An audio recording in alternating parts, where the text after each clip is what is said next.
এত বড় জঘন্যতম ঘটনা যে মাত্র একটি ৮ বছরের বাচ্চা মেয়ে সুহানা খাতুন, তার বাবা সোহাগ শেখ আমার পাশেই ডান দিকে দাঁড়িয়ে আছে।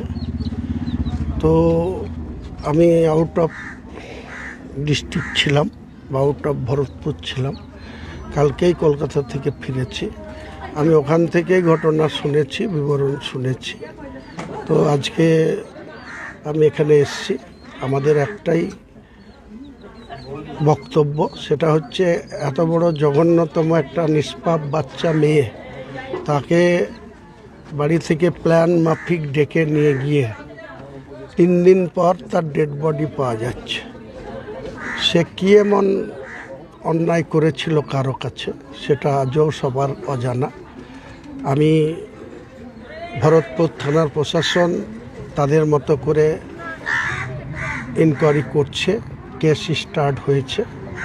আমি জেলা প্রশাসনের কাছে, এসপি সাহেবের কাছে এই বিষয় নিয়ে কথা বলবো।